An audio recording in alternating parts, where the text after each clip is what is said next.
Before coins, trade was a complicated affair.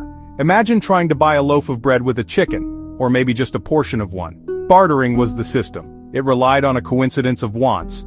You had to have something the other person desired and vice versa. It was cumbersome and inefficient. To solve this, people began using precious metals, gold, silver.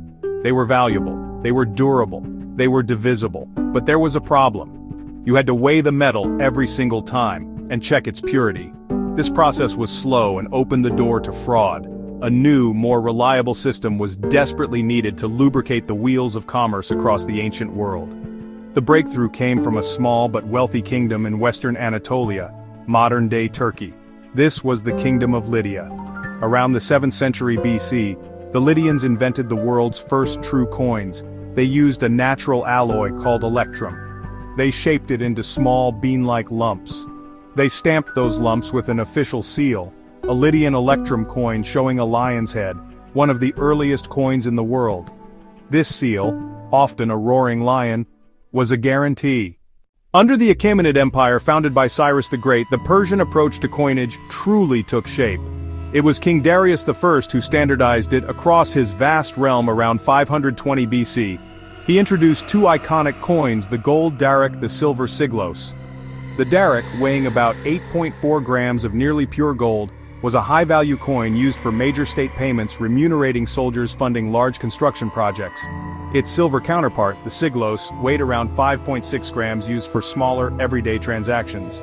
20 sigloi were equivalent to 1 daric. The design of these coins was a masterstroke of political propaganda. On the obverse they featured a figure of the Persian great king, not a specific ruler but an archetypal heroic monarch. In the most common design he is shown running kneeling armed with a bow, armed with a spear. This image, repeated on millions of coins, sent a powerful message. It portrayed the king as a protector. After Alexander the Great shattered the Achaemenid Empire, his successors, the Seleucids, introduced Greek-style coinage to Persia. These coins featured realistic portraits of rulers' Greek deities. But a new power was rising on the Iranian plateau. The Parthians, a nomadic tribe from the northeast, drove out the Seleucids in the 3rd century BC and established an empire that would rival Rome for centuries. Their early coins show a fascinating transition.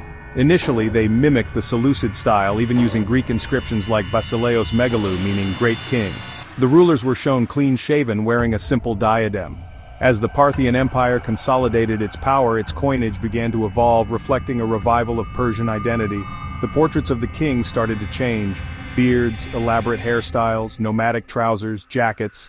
A key example is the coinage of Mithridates II, who ruled from 124 to 91 BC. In 224 AD, a Persian noble named Ardashir I overthrew the last Parthian king, establishing the Sasanian Empire. This new dynasty sought to erase the Hellenistic influences of the Parthians and engineer a full-blown Persian cultural revival. Their coinage was a central part of this project. Sasanian coins are immediately recognizable by their unique and striking appearance. They were struck on very thin, wide silver planchets, creating a large canvas for intricate designs. The portrait of the king on the obverse is highly stylized and majestic, showing the monarch in profile, wearing an elaborate crown specific to each ruler. These crowns were incredibly ornate, often featuring wings, celestial globes, or other symbols of divine authority. The reverse of Sasanian coins carried a powerful religious and political message. It invariably depicted a Zoroastrian fire altar. The sacred flame is shown blazing on the altar, which is often flanked by attendants or guards, representing the king's role as the protector of the faith. This design explicitly linked the monarchy with Zoroastrianism, proclaiming the Sasanian king as the earthly representative of the god Ahura Mazda.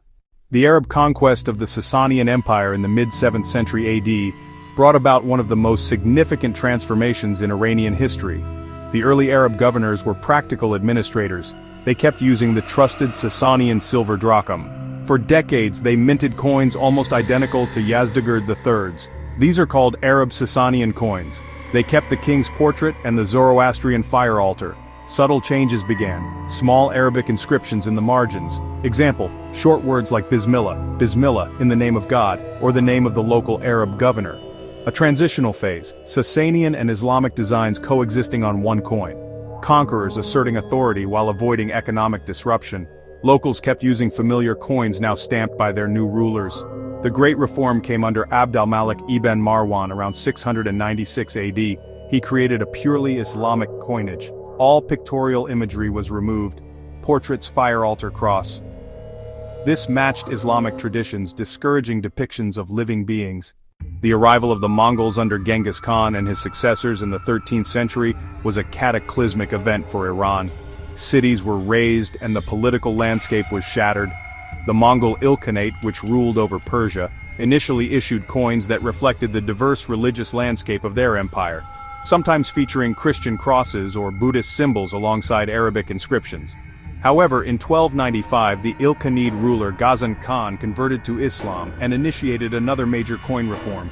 He standardized the weight and design of coins across his realm, reinforcing the epigraphic Islamic tradition established centuries earlier. His coins were known for their high quality and elegant calligraphy. After the Mongol Empire fragmented, a new native Persian dynasty, the Safavids, rose to power in the early 16th century. The Safavids established Shia Islam as the state religion, a decision that has defined Iran's identity ever since. This profound religious shift was immediately reflected in their coinage. While still aniconic, without images, Safavid coins prominently featured the names of the 12 imams of Shia Islam, often arranged in intricate patterns around the central declaration of faith. This was a clear statement of their Shia identity, distinguishing them from their Sunni neighbors, the Ottoman Empire, and the Mughals of India. Following the collapse of the Safavids and a period of turmoil, the Qajar dynasty came to power in the late 18th century. Their rule marked a pivotal period for Iran as the country was increasingly caught between the expanding empires of Russia and Britain. Qajar coinage tells the story of this transition towards modernity, including a dramatic return to pictorial imagery after nearly 1,200 years. Early Qajar coins were often crudely made and irregular in shape, reflecting the instability of the time. They continued the Safavid tradition of purely calligraphic designs, though often with less artistic finesse. The major change came under the second Qajar king, Fath Ali Shah, who ruled from 1797 to 1834. Known for his vanity, his long black beard and his numerous children, Fath Ali Shah reintroduced the ruler's portrait onto Iranian coins, a stunning break with Islamic convention. His coins, especially the large gold tomans, featured a seated portrait of the king, holding a scepter, holding a sword, looking every bit the glorious Persian monarch of old. In 1925, an army officer named Reza Khan overthrew the last Qajar Shah and crowned himself Reza Shah Pahlavi, founding the Pahlavi dynasty. His reign was defined by a radical program of modernization, secularization, and nationalism. He wanted to build a modern nation-state modeled on the West while drawing inspiration from Iran's pre-Islamic Achaemenid past. This ideology was clearly stamped onto the nation's new coinage. One of his first acts was to reform the currency. In 1932, the Qajar-era Quran was replaced by the Iranian Rial, which remains the country's currency to this day.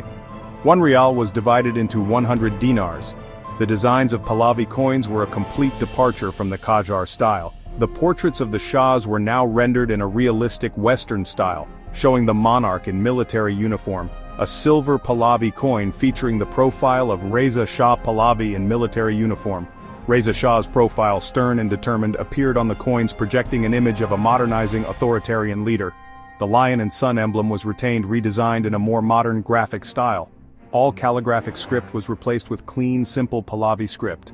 The coins were dated using the solar Hijri calendar, emphasizing Iranian identity over a pan-Islamic one. The Iranian Revolution of 1979 was a watershed moment that completely reshaped the country's political and social fabric. The monarchy was abolished, and the Islamic Republic of Iran was established. Just as with previous historical upheavals, this radical change was immediately reflected in the nation's coinage. One of the first acts of the new government was to erase the symbols of the old regime. The portrait of the Shah was removed from all coins and banknotes. The lion and sun emblem, a symbol of the Iranian monarchy for centuries, was also eliminated.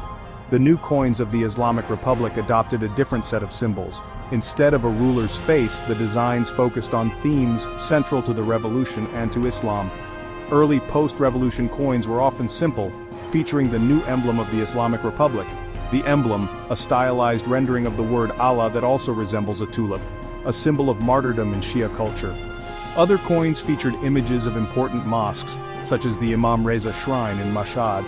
Other coins showed calligraphic representations of religious phrases. The goal was to create a visual identity for the currency that was purely religious and revolutionary, severing ties with the monarchic past. Over the past few decades, Iranian coinage has continued to evolve. While religion and revolution remain core themes, designs now include cultural and historical references acceptable to the Islamic Republic. Some coins feature the tomb of Hafez, the celebrated Persian poet. Other coins depict important national monuments.